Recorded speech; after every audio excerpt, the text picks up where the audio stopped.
மாவட்ட செயலாளர்களை அடிபணிய வைத்த பிஏக்கள். எல்லா கட்சியிலும் இது நடக்குது. அதை தான் அவங்களால தான் இன்றைக்கி இந்த நாடு அசிங்கமாகி கொண்டு இருக்கிறது. அப்போ மாவட்ட செயலெல்லாம் முட்டாளா? முட்டாள்கள் தான், முட்டாள்கள் இல்லை. அது யார் யார் முடிவு செய்யணும்? அந்தந்த மாவட்டத்தை சார்ந்த கடைக்குட்டி தொண்டன் தான் அதை முடிவு செய்ய வேண்டும். இவன் மந்திரிக்கு தகுதியா, மந்திரிக்கு தகுதி இல்லையா, இவன் கூட்டி கொடுத்தவனா, கூட்டி கொடுக்காதவனா, இவன் மாவட்ட செயலர் தகுதியா, தகுதி இல்லையா, அப்படி என்பதை அந்தந்த கட்சியை சார்ந்த கடை கோடி தொண்டன் முடிவு செய்ய வேண்டியது. வணக்கம், நான் வழக்கறிஞர் பம்மல் செந்தில்குமார், சென்னையிலிருந்து உங்களோட. என்னடா எடுத்த உடனே டாப்பிக்கை பேசிட்டேன்னு நினைக்கிறீங்களா? வேறு என்ன பண்ணுறது? மாவட்ட செயலாளர்கள் படிக்காதவன், கூலி வேலை செய்தவன், ஐஸ் விற்றவன், தறி அடித்தவன், லுங்கி கட்டினவன், திருட்டு வேலை செஞ்சவன், முள்ள மாதிரி வேலை செஞ்சவன், முடிச்ச ஊற்று வேலை செஞ்சவன், கூட்டி கொடுத்தவன், மணல் திருடினவன், குவாரியினுடைய கல்லை கொடுத்ததை விட அதிகம் திருடினவன், மண்ணெண்ணியை கலப்படம் பண்ணவன், பெட்ரோலை கலப்படம் பண்ணவன், சாராயத்தை கலப்படம் பண்ணவன், புதுசாக வெறும் தண்ணியில் ஆர்எஸ் பவுடரை கலந்து சாராயம் என்று விற்று பல உயிர்களை நாசம் பண்ணவன், உண்மையாலே சாராயம் காய்ச்சினவன், உண்மையாலுமே பிராத்தல் பண்ணவன், கள்ள நோட்டு அடித்தவன். ஆக இத்தனை பேர்கள் தான்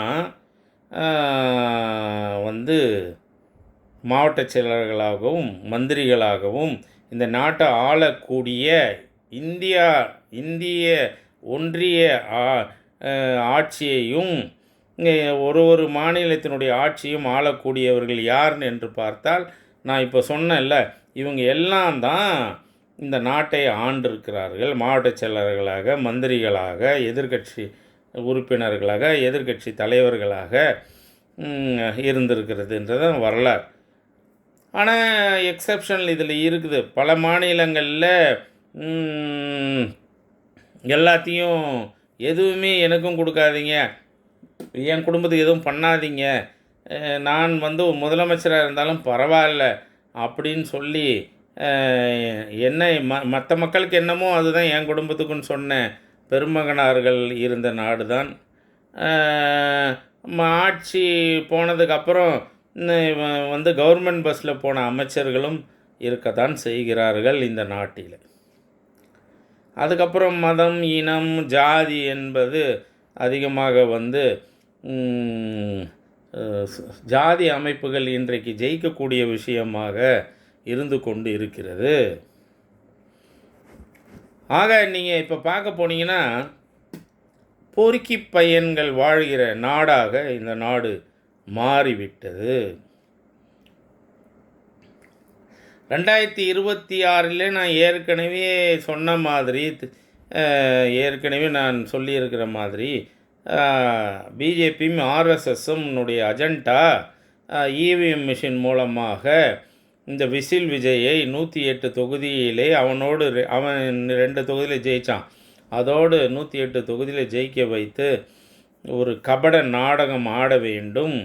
அதில் திமுகவில் இருக்கிற கூட்டணியில் இருக்கிற பதவிக்கும் பணத்திற்கும் ரெடியாக ஆசைப்பட்டு கொண்டிருக்கிற இந்த நிலைமையில் செயலாளராகவும் தலைவராக இருக்கிற வலது இடது கம்யூனிஸ்ட்டு, விடுதலை சிறுத்தைகள், இந்திய யூனியன் முஸ்லீம் லீக்கு, இந்த காங்கிரஸ் போன்ற இந்த பிள்ளக்கா பையன்களை வைத்து கொண்டு இவனுங்க அங்கே போக வைக்கணும்னு சொல்லி காங்கிரஸ்லேயே பிஜேபியினுடைய இன்வால்மெண்ட் அதிகம் உள்ள பிரவீன் சக்கரவர்த்தி, அதுக்கப்புறம் இந்த விருதுநகரில் அவருக்கு அங்கே குடிச்சிட்டு இருப்பார் நினைக்கிறேன். எனி டைம் அவர் குடிச்சிட்டு தான் பேசுகிறாரு நினைக்கிறேன். பிபி எனி டைம் ஷூட்டாக தான் இருக்குது அவனுக்கு. அந்த அது இன்னும் ஒருத்தன் இருக்கிறான், இன்னமும் தாகு அப்படின்னுக்கிறான். அவன் ஹிந்திக்காரனுக்கு பிறந்தவனா தமிழ்காரனுக்கு பிறந்தனான்றது பெரிய சர்ச்சைக்குரிய விஷயமாகத்தான் இருக்கிறது. ஆக இவனுங்க எல்லாம் சேர்ந்து இவனுங்களை எல்லாத்தையும் வச்சுன்னு இருந்து அங்கேருந்து பிரிச்சின்னு போய் திமுக எவ்வளோ ஜெயிக்கட்டும் அதுலேருந்து கொண்டு போய் இந்த விசில் விஜய்கிட்ட முதல்ல திமுக கூட்டணியை உடைச்சி ஆட்சி அமைக்கலாம். அதுக்கு என்ன கருத்து சொல்லலாம் ஆட்சி அமைக்கிறதுக்கு? நம்ம போய் கூட்டணியை அமைக்க வைக்கலைன்னா ஜனாதிபதி ஆட்சி வரும், ஆளுநர் ஆட்சி வரும், பின்வாசல் வழியாக பிஜேபி வரும் அப்படி என்பதாக சொல்ல இது ஜனங்க மத்தியில் பரவ நம்மளும் திமுக காரணம் சரி போட்டோம் தான் விட்டுட்டாங்க. ஏன் ஈவன் திமுக தலைவரே அதை போட்டுன்னு விட்டுட்டார். அவர் கோட்டை போன இடம் இந்த திராவிட முன்னேற்றக் கழகத்தின் இந்த நேரத்தில் என்னுடைய தான தலைவர், அருமை தலைவர், தமிழின தலைவர் டாக்டர் கலைஞர் இருந்திருந்தால் இந்த விசில் விஜய் இன்றைக்கு ஆட்சிக்கு வந்திருக்க மாட்டான். காரணம், அவருக்கு பல இடங்கள்ல இருந்து பல விஷயங்கள், வெறும் போலீஸை மட்டும் நம்ப மாட்டார், வெறும் ப்ரெஸ்ஸை மட்டும் நம்ப மாட்டார், வெறும் பொதுமக்களை மட்டும் நம்ப மாட்டார், வெறும் தான் கட்சிக்காரனை மட்டும் நம்ப மாட்டார், வெறும் எதிர்கட்சிக்காரனை என்னுடைய வார்த்தைகளையும் மதிக்கக்கூடியவர். என்னுடைய கூட்டணி இல்லாதவன் யாரோ அவனுடைய வார்த்தைகளையும் மதிக்கக்கூடிய ஒரு நபர், பெரிய மனிதர். அவர் என்ன முடிவு பண்ணியிருப்பார்னா, இந்த கூட்டணியிலேருந்து இவங்களை அனுப்பிச்சிருந்து ஆட்சியை செயல்படுத்த விட்டிருக்க மாட்டார். ஆனால் இந்த வெரி டீசென்ட் அண்ட் டிசிப்ளின் முதலமைச்சராக இருந்த ஸ்டாலின் 5 வருஷம் எவ்வளோ ஊழல், பணம் திருடு, எவ்வளோ கொள்ளை, எவ்வளோ கொலை, பணத்தை திருடி மாவட்ட செயலாளர்கிட்ட இருந்து வாங்கியதாக இதில் அவர் குடும்பத்தை நேரடியாக சார்ந்தவர்களும், அவருடைய பிள்ளையும், அவருடைய தங்கையும், அவருடைய மாப்பிள்ளையும், அவனுடைய மகளும், அதுக்கப்புறம் திருச்சியில் ஒருத்தர் இருக்கார், அவங்க குடும்பத்துக்கு ரொம்ப வேண்டியவராக அமைச்சரும். ஆக இவங்க எல்லாம் நம்ம அடுத்த ஆட்சி நம்மள்தான் நம்ம அப்படின்னு சொல்லி திருடினாங்கன்னு சொல்கிறாங்க, கொள்ளை அடிச்சதாக சொல்கிறாங்க. ஒரு பொதுத்துறையிலையும் கொள்ளை, நீர்ப்பாசனத்துலேயும் கொள்ளை, நீர்ப்பாசனத்தினுடைய மொத்த காசையும் நான் கொடுக்க மாட்டேன்னு 850 கோடி நிச்சயதார்த்த செலவு, கல்யாண செலவை நடத்தினேன். தூமு காட்பாடி அது கொடுக்க மாட்டேன்ட்டாரான் ஷேரை. மீதி அமைச்சர்கள்லாம் கொடுத்ததாக தான் பதிவுத்துறை, வணிக வரித்துறை, கலால் துறை, மின்சாரத்துறை அப்படின்னு. சார் நான் ஒன்று சொல்லட்டுமா சார், இந்த ஆட்சி எப்படி இருந்திருக்கணும் இந்த 21லேருந்து 26 என்பதை ஸ்டாலினுக்கு நான் சொல்ல வர வேண்டியது என்னென்னா, ஸ்டாலினை தானே சொல்லணும். அண்ணன் சொல்லி பார்த்துட்டும் திருந்தலை, பெரியவர் சொல்லி பார்த்துட்டும் திருந்தலை, எல்லாம் சொல்லி பார்த்துட்டோம். என்னுடைய 15 வயசு 20 வயசு பெரிய மனிதனே ஸ்டாலின் சொல்கிறதுல என்ன இருக்குது? அவன் சொல்லலையா? திமுகவில் இருக்கிற மாவட்ட செயலாளருங்க எவனுமே சொல்லலையா? வயசில் பெருண்டே உட்கார்ற ஆறுமுகம் இரியா அப்படின்னு சொல்ல, டே முன்சாமி இர்றா, டே ரகத்தமே இர்றா, டே ராமே இர்றா அப்படின்லாம் சொல்ல மாவட்ட செயலாளர், பிள்ளைக்கா பசங்க மாவட்ட செயலாளர் சொல்ல. ஆக நான் ஸ்டாலின் சொல்லுவேன். ஆக இந்த ஸ்டாலின் 21லேருந்து 26 வரைக்கும் பணத்தை திருடி இருக்கக்கூடாது என்பதை தான் இப்போ இந்த பொதுமக்கள் கேள்வி கேட்குறாங்க. இந்த பொதுமக்கள் ஓட்டுக்கள் மாறுறதுக்கு காரணம் அதிகபட்சமான திருட்டு, அதிகபட்சமான லஞ்சம் என்பதாகத்தான் வெளியே வருகிறது மீடியாக்களிலும். அதெல்லாம் நான் நம்பலை, நான் கட்சிக்காரன், அதை நம்ப முடியாதுன்னு வச்சுக்கோங்க. ஆக இப்போது இந்த தேர்தலே நடந்து முடிஞ்சது ஒரு ஏதோ ஒரு காரணத்துக்கு எதிர்ப்பாக உருவானதாக தான் இந்த வெளி உலகம்லாம் நம்பின்றது. அதெல்லாம் இல்லை. இதில் ஆர்எஸ்எஸ் பிஜேபி சேர்ந்து தேர்தல் கமிஷனோடு இவிஎம் துணையோடு நடத்திய இந்த கூத்தாட்டம்தான் இன்றைக்கு நடைபெற்று கொண்டிருக்கு. ஆக இப்போ என்னென்னா, இப்போது இவர் இந்த மேகதாது அணையை கட்ட போகிறேன்னு காங்கிரஸ் ஒரு நாடகம், அது எப்போவுமே புது முதலமைச்சராக வர்றவங்க கர்நாடகாவில் எடியூரப்பா வரும்போதும் அதை நாடகம் போடுவார். உடனே தமிழ்நாடு பயப்படுற மாதிரி இருக்கும். உடனே மத்திய அரசு அதில் பஞ்சாயத்து பண்ணும். அதுக்கப்புறம் ஏற்கனவே இருந்த கர்நாடகா காங்கிரஸ் முதலமைச்சர் அவர் மேகதாதுன்னு ஒரு பிரச்சனை. அதுக்கப்புறம் திமுக அப்போ காங்கிரஸோடு சரியாக இருக்கும்போது அதை பற்றி பிரச்சனை இல்லாமல் இருந்தது. இப்போ ஒரு கொஞ்ச நாளாக ஒரு பிள்ளைக்கா சிவகுமார்னு ஒரு முதலமைச்சர் வந்திருக்கான். அவன் தன்னுடைய இதை காப்பாற்றி கொள்ள வேண்டும் அப்படி என்பதாக முதலமைச்சராக நான் மேகதாதுவை கட்டியே தீருவேன் என்பதாக அறிவிப்பு. உடனே இங்கேருந்து விசில் விஜய் போகிறாராம். போய் என்ன டிஃபன் சாப்பிட்டு என்ன வரப்போகிற? நேற்றுக்கு பார்த்தா ஒரு 120 அடியில் நின்று அவனுக்கு ஒரு இங்கேருந்து மேக்கப் போட்டு அங்கேருந்து அவனுக்கு ஒரு கொடையெல்லாம் பிடிச்சி அவனை மேக்கப் பண்ணி நிற்க வச்சு இந்த விசில் விஜய், டேய் பொறுக்கி தேவர் அடியாள் மகனே, தேவர் அடியாளுக்கு பிறந்த மகனே, ஏண்டா தேவர் அடியாள் நான் சொல்கிறேன் என்றால், நிச்சயமாக இது மாதிரியான ஒரு பிள்ளை முதலமைச்சராக வரும்போது அவன் ஒரு சாதாரண குடியிலிருந்து வரும்போது அவனுடைய தாய் அந்த வயிற்றில் சுமந்தும் போது அவர் ஒரு தேவர்களுக்கு அடியாள் வேலையை செய்திருப்பார்கள் நிச்சயம். எந்தையாவது ஒரு பிறவியில் அவங்க ராசி பலனை நீங்கள் எடுத்து பார்த்தா இவெல்லாம் எல்லாத்தையும் நம்புகிறவன் தானே. அது ராசி பலனை எடுத்து பார்த்தால் ஒரு தேவர் அடியாளாக இருந்த பெண்ணுக்கு பிறந்த பையன்தான் இந்த விஜய் இருந்திருக்க வாய்ப்பு இருக்கிறது. அப்போ அவன் ஒரு சீன் போட்டான் 120 அடியில் இது இந்த பிரிட்ஜை கண்டினியூ பண்ணணும் அப்படின்னு. 5 நாளாக அவனை ஆளை காணோம். பார்த்தா குடிச்சிட்டு அவனுடைய சுய வாழ்க்கை ஒன்று இருக்கும்ல. ஒரு 3 மாதத்துக்கு முன்னால் அவனுடைய வாழ்க்கை ஒழுக்கம் இல்லாத அசிங்கமான குடிகார பொம்பளை பொறுக்கி என்கிற பல பேர் சொல்லியிருக்கிற, அது நம்ம ஏற்றுக்க முடியுமா என்னன்னு தெரியல. முதலமைச்சராக வந்ததுக்கப்புறம் அதெல்லாம் நம்ம அவரை அந்த மாதிரி வார்த்தைகளை பயன்படுத்தக்கூடாதுன்னு நினைக்கிறேன். அது பொது வாழ்க்கையில் அவர் ஒரு நாள் குடிச்சிட்டு கீழே விழுந்துட்டார்னா, என்றைக்காவது பொம்பளையோடு அவர் தவறாக நடக்கும்போது அந்த வீடியோ வரும்பொழுது நம்ம அதை பற்றி ஆமோதிக்கலாம்.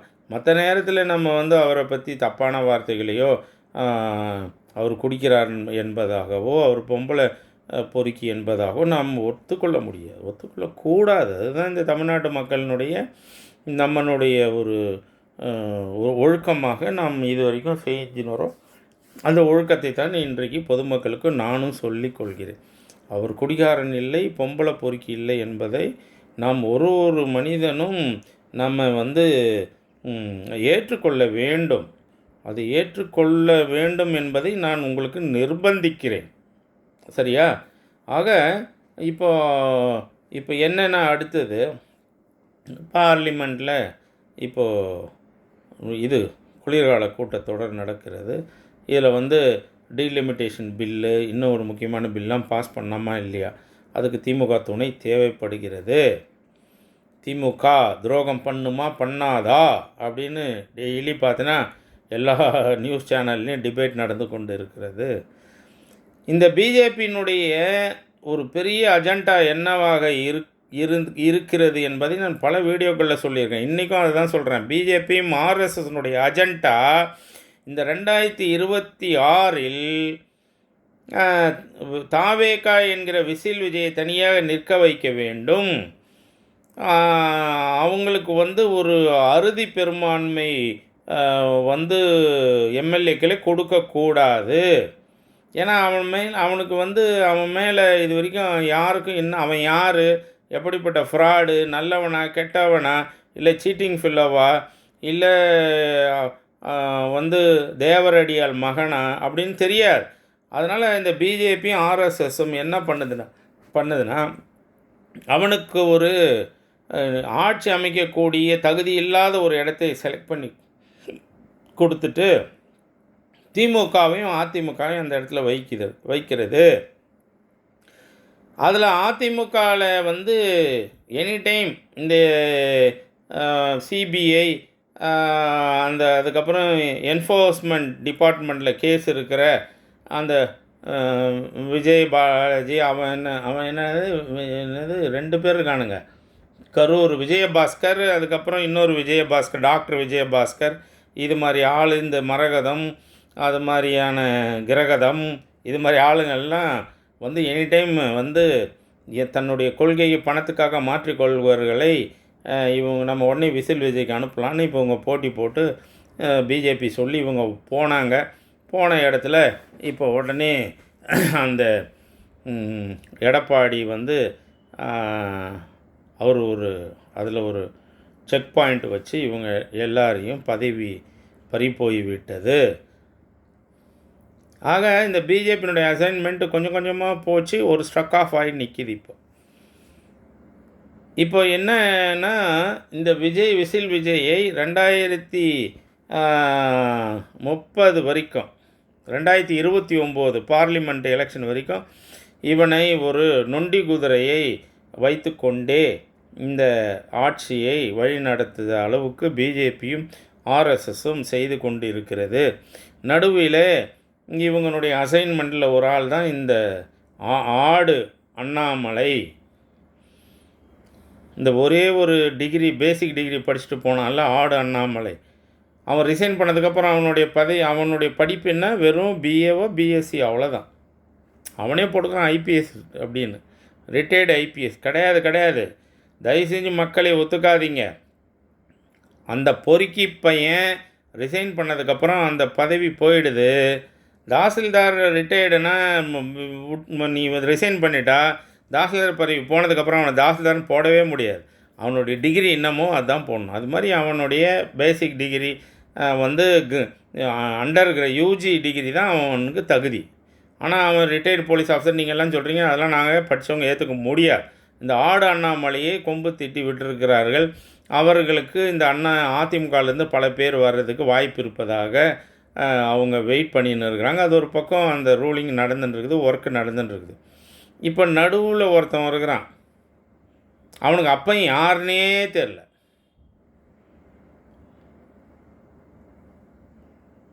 கேட்டால் ஒருத்தன் மதுரையில் கேஸ் போட்டார், ஒரு பெரிய பெஞ்ச் கண்டக்டர். இவன் யான் புள்ள அப்படின்னு, தனுஷ யான் புள்ள அப்படின்னு கேஸ் நடந்துட்டுருக்கு. என் புள்ள எனக்கு வந்து ஜீவனாம்சம் தரணும்னு அந்த பெரியவரும் அந்த அம்மாவும் கேஸ் போட்டாங்க. இந்த தனுஷனுடைய அப்பா சொல்கிற ஒரு டைரக்டரு ஆல்ரெடி அவர் ஏதோ கடன் வாங்கி ரஜினி வந்து அதை அடைப்பதாக பொறுப்பேற்று கொண்டதாக பல கோடிகள், அது ஒரு 10 வருஷமோ 5 வருஷமோ ஓடினுக்குது. அதுக்கப்புறம் ரஜினி அதை மறுத்து விட்டார். அவனுக்கெல்லாம் நான் பணம் கொடுக்க வேண்டிய அவசியம் இல்லை அப்படின்னு சொல்லி, அதுக்கப்புறம் அந்த தனுஷனுடைய அப்பா என்று சொல்லி கொள்பவர் இன்றைக்கெல்லாம் மீடியாக்கெல்லாம் கொஞ்சம் கொஞ்சமாக வெளில வரார். நம்ம எஸ்ஏ சந்திரசேகர் மாதிரி வரார் இப்போதைக்கு.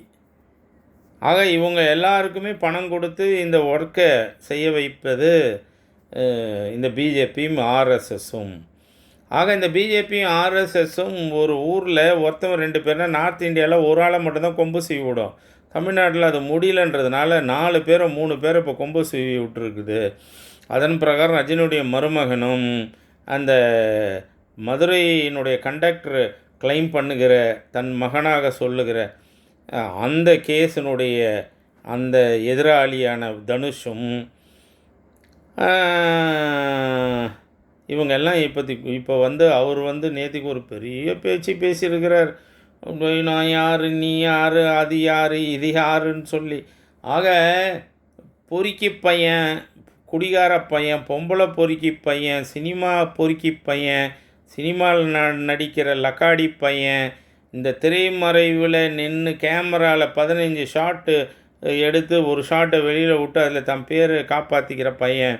இந்த பில்லக்கா பையனை மட்டுமே இந்த நாடு ஆள வேண்டும் என்பதாக இந்த ஆர்எஸ்எஸும் பிஜேபியும் தமிழ்நாட்டினுடைய தலையெழுத்தை மாற்றி கொண்டிருக்கிறது. ஆக அதிமுகவை உடைக்கணும்னு பார்த்து ஒரு மயிரும் உடைக்க முடியல. வாத்தாடே ஆர்எஸ்எஸ் பிஜேபி மாலை டேய்.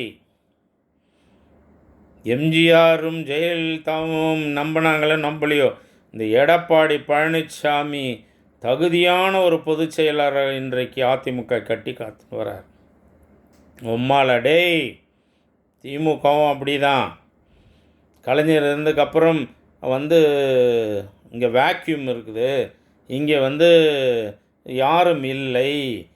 கலைஞர் இருந்ததுக்கப்புறம் தலைமையை நிர்வகிக்க இந்த இடத்துல யாரும் இல்லைன்னு. டேய், அன்பு தளபதி ஸ்டாலின் இருக்கிறார் இருக்கிறாரா இல்லைன்னா அவங்க குடும்பத்தில் தான் கேட்கணும். அது உதயநிதி தான் சொல்லணும், எங்கள் அப்பா தலைவராக தான் இருக்கிறாரு. இல்லை, நான் எங்கள் அம்மா மூலியமாக மிரட்டி எழுதி அக்ரிமெண்ட்லாம் போட்டு ரிஜிஸ்டர் பண்ணிட்டேன், நான் எப்போயாவது வெளில வரும்போது சொல்கிறேன் அப்படின்னு கூட உதயநிதி சொல்லலாம். ஆக ஸ்டாலினுக்கு தன் மனைவி மூலமாகவும் குடும்பத்தின் மூலமாகவும் உதயநிதியை தலைவராக இந்த நேரம் டாக்குமெண்ட் செயல்படுத்தி இருக்கலாம். இல்லை, தளபதியினுடைய மனைவி அவர்கள் நினைத்திருந்தால் தன் மருமகனை தலைவராக முடிவெடுத்து அந்த டாக்குமெண்ட்டும் கையெழுத்திடப்பட்டிருக்கலாம். என்னடா நடக்குது நாடு? டேய், கலைஞர் வளர்த்த கட்சிடா இது. பேரறிஞர் அண்ணாவால் உருவாக்கப்பட்ட கட்சி, பெரியாரால் ஆசிர்வதிக்கப்பட்ட கட்சி, என் அருமை தலைவர் டாக்டர் கலைஞர் தமிழின தலைவரால் வளர்த்தெடுக்கப்பட்ட கட்சி. இன்றைக்கி நீங்கள் யாரோ கிளைம் பண்ணின்னு உட்காந்துக்கிறீங்களே, என்ன உங்கள் குடும்ப கட்சியா அது? என்னடா உங்கள் குடும்ப கட்சியா? ஒரு நாளைக்கும் ஒரு தொகுதியில் இருந்து ஒரு மாநகரத்திலிருந்து ஒரு வட்டத்தில் இருந்து 500 பேர் வேறு கட்சிகளுக்கு மாறிட்டா நீங்கள் எல்லாம் கட்சிக்காரன் காலில் உழ வேண்டிய வாய்ப்புகள் இருக்கிறது. திராவிட முன்னேற்றக் கழக தலைவருக்கும், இளைஞரணி தலைவருக்கும், மகளிர் அணி தலைவருக்கும் உங்களுக்கெல்லாம் ஆப்பு இருக்கும். ஒரே வீட்டிலேருந்து நீங்கள் பாட்டுன்னு எங்களை ஆட்சி செய்வீங்களா? கட்சி அவனும் மாறி வெளில போயிட்டான்னா கடைசியில் மிஞ்சுறது ஜெயிலுக்கு போக வேண்டிய, அதுவும் கன்ஃபெஷன் ஸ்டேட்மெண்ட்டில் கொடுத்துருவானுங்க. யார்? 3 ஏக்நாத் ஷிண்டேக்கள். உங்கள் பேரை 3 ஏக்நாத் ஷிண்டேக்கள், இந்த திமுகவால் வளர்த்தெடுக்கப்பட்ட ஏக்நாத் ஷிண்டேக்கள். மகாராஷ்டிராவில் கூட ஏக்நாத் ஷிண்டேன்றவன், அதனால தான் அந்த பெரியவர் தாக்கரே இருக்கும்போது அரசியலுக்குள்ளே வரல அவர். ஆனால் அவர் இறந்த பிறகு உத்தவ் தாக்கரேவை அரசியல் வயப்படுத்திட்டாங்க. அவரை ஒரு முதலமைச்சரை ஆக்கி ஆசைப்படுத்திட்டாங்க. உடனே அவர் பொண்டாட்டி, அவங்க வீட்டில் கூத்தியா, அவங்க மச்சன்சி, எப்போவுமே தலைவர்களுக்கு பொண்டாட்டியை விட அவங்க மச்சன்சி மேலே ஆசை அதிகம் இருக்கும். தலைவர்களுடைய ஆசையே அப்படி தான். மச்சன்சி பக்கத்தில் வர்றவ, ஸ்வீட் எடுத்து கொடுக்குறவ, இவன் மேலாம் ஆசைப்படுவானுங்க தலைவர்கள். அதுவும் ஜாதி விட்டு ஜாதி அவங்களாம் ஆசைப்படுவாங்க. ஏன்னா இந்த ஜாதிலேருந்து ஒரு ஓட்டு வரும், அந்த ஜாதிலேருந்து ஓட்டு வரும்லாம் ஆசைப்படுவானுங்க. அப்படி தான் இந்த உத்தவ் தாக்கரே ஆசைப்பட்டு தன்னுடைய மகனை துணை முதலமைச்சர் ஆக்கியதால் தான் இந்த இந்தியாவில் இந்த ஏக்நாத் ஷிண்டே என்கிற ஒரு வார்த்தையே வெளியில் வந்தது. அந்த கட்சியில் இருந்த பொறுப்பில் இருந்த ஏக்நாத் ஷிண்டே தான் பிஜேபி ஆர்எஸ்எஸ்ஸால் கவரப்பட்டு அவர்களுடைய பேச்சை கேட்டு அங்கே இருக்கிற எம்எல்ஏக்களை ஆட்சி நடக்கும்போதே கட்சியை விட்டு 2இல் 1 பகுதியை மேலே, 2இல் 1 பகுதிக்கு மேலே, இப்போ ஃபார் எக்ஸாம்பிள் 50 எம்எல்ஏக்கள் இருக்கிறார்கள் என்றால் 27 எம்எல்ஏக்களை வேறு கட்சிக்கு எடுத்தும்போது பிரித்து அது தான் ஒரு கட்சியை ஆரம்பித்து அது ஒரு பிஜேபியினுடைய கூட்டணியை வைத்து முதலமைச்சராக இருந்தவன் தான் இந்த ஏக்நாத் ஷிண்டே. ஆக இந்த ஏக்நாத் ஷிண்டே பிஜேபியோடு போய் சேர்ந்து தான் இந்த பேரை உருவாக்கி கொண்டான். ஆனால் இந்த திமுகவில் 3 ஏக்நாத் ஷிண்டேக்கள் இன்றைய வரைக்கும் இந்த திமுகவில் இருந்து கொண்டு இருக்கிறார்கள். அவர் பேரை சொன்னேன்னா அசிங்கமாயிடும். அவனுங்கெல்லாம் ஒரு மயிரும் எவன் மயிரையும் பிடுங்க முடியாது. எல்லாம் எங்கெங்கேருந்து வந்தவன், எப்படி வந்தவன், என்ன அவனுடைய பின்னணி, 40 வருஷத்துக்கு முன்னால் அவன் யார், எவ்வளோ பெரிய லக்காடி, எவ்வளோ பெரிய ஒழுக்கம் இல்லாதவன், சோத்துக்கு வக்கு இல்லாதவன், பிச்சை எடுத்தவன், இன்னொருத்தவன் வீட்டில் வந்து சோத்தை தின்னுட்டு வாழ்ந்தவன் என்கிற இந்த ஏக்நாத் ஷிண்டேக்கள் தான் இன்றைக்கு இந்த திமுகவை அழித்து கொண்டு இருக்கிறது. இந்த ஏக்நாத் ஷிண்டேக்கள் பேர் வச்சு இருந்தனால தான் இந்த திமுகவுக்கு பேர் கெட்டது. அவங்க மாப்பிள்ளையும் ஒரு ஏக்நாத் ஷிண்டே தான், தலைவனுடைய மாப்பிள்ளையும் ஒரு ஏக்நாத் ஷிண்டே தான். ஆக இவங்க தன்னுடைய மச்சான் எப்படி வளர முடியும், தலைவர்கிட்ட அவங்க பிள்ளை எப்படி வர முடியும், நானும் என் மனைவிக்கும் ஈக்குவல் ரைட்ஸ் இருக்குது தானே அப்படின்னு சொல்லி கொண்டிருப்பவன் தான் அவனுடைய மாப்பிள்ளை. ஆக இவனுங்க எல்லாரும் சேர்ந்து தான் தலைவர் கலைஞரனுடைய ஆட்சியை கெடுத்தவன். இன்றைக்கு தலைவர் கலைஞர் உயிரோடு இருந்தார், ஸ்டாலினை கட்சியை விட்டு நீக்கியிருப்பார். தன்னுடைய பேத்தியாக இருந்தாலும் பரவாயில்ல, பேத்தினுடைய புருஷனாக இருந்தாலும் பரவாயில்ல, அவனை நாடு கடத்தியிருப்பார். ஆட்டோமேட்டிக்காக உதயநிதி அமைதியாக இருந்திருப்பார். ஆக இந்த விஷயத்தை செய்ய தெரியாத மு.க. ஸ்டாலின் வெறும் பணத்துக்கு மட்டும் ஆசைப்பட்டு விட்டார். வெளி உலகத்தில் தன் டீசெண்டாக நடந்து கொண்டார். கரூர் பிரச்சனையிலே அன்றைக்கி நைட்டு நீ யோகியமாக இருந்து எஃப்ஐஆர் போட்டிருந்து அந்த வண்டியை நீங்கள் சீஸ் பண்ணி இருந்தால், அன்றைக்கு அந்த தலைவர்களை அங்கேயே நீங்கள் லாக் பண்ணி வைத்திருந்து ஸ்டேட்மெண்ட் ரெக்கார்ட் பண்ணி இருந்தால் 161 statement, 167 statement from witness, statement from confession statement சிஆர்பிசியில் நீங்கள் ரெக்கார்ட் பண்ணி இருந்தால் இந்த விசில் விஜய் இந்த தேர்தலே இருந்திருக்காது, இவனுங்க இந்த தேர்தல் நின்று இருக்க மாட்டாங்க, கட்சி உருவாகி இருக்காது. ஆக அதுக்குள்ளேயே அவனை உனக்கு கமிஷன் கொடுத்துட்டுருக்குறான். அதை கூட உனக்கு பார்க்க தெரியாத மமதையான வாழ்க்கை வாழ்ந்ததனுடைய விளைவு தான் இன்றைக்கு எங்களை மாதிரியான கடைக்கொட்டை தொண்டன்கள் திமுகவிலே. ஆனால் இன்னி கூட நாங்கள் போல பார்த்தியா, உனக்காகலாம் இல்லை ஸ்டாலின், உனக்காக இல்லை. உதயநிதி டேய் போடா, சினிமாவுக்கு போடா கம்யூனிட்டி போயிடுறா.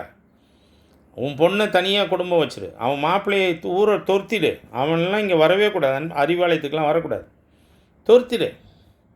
ஆக ஸ்டாலினுக்கு எந்த அருகதையும் கிடையாது என்பதை பொதுமக்களும் இந்த கட்சிக்காரனும் இந்த கட்சிக்கு ஓட்டு போடுகிற அத்தனை சமூகத்தினரும் காரி துப்பி கொண்டு இருக்கிறார்கள்.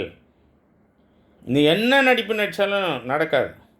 எல்லாத்துலேயும் கன்ஃபெஷன் ஸ்டேட்மெண்ட் வாங்கினான் நான் மந்திரிங்கிட்ட, மந்திரி அத்தனை பேரும் உளறனா, அத்தனை பேருடைய கன்ஃபெஷன் ஸ்டேட்மெண்ட் அக்யூஸ்டாக நீயும் உன் பிள்ளையும் வருவேன், உன் மனைவியும், உன் பொண்ணும், உன் மாப்பிள்ளை, உன் தங்கச்சி.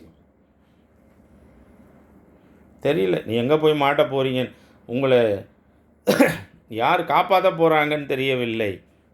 ஆனால் ஒன்று மட்டும் இந்த நேரத்தில் பொதுமக்கள் சார்பாக நான் கூறிக்கொள்ள விரும்புவது, நிச்சயமாக உப்பு தின்னவன் தண்ணி குடித்தே ஆக வேண்டும். நன்றி, வணக்கம்.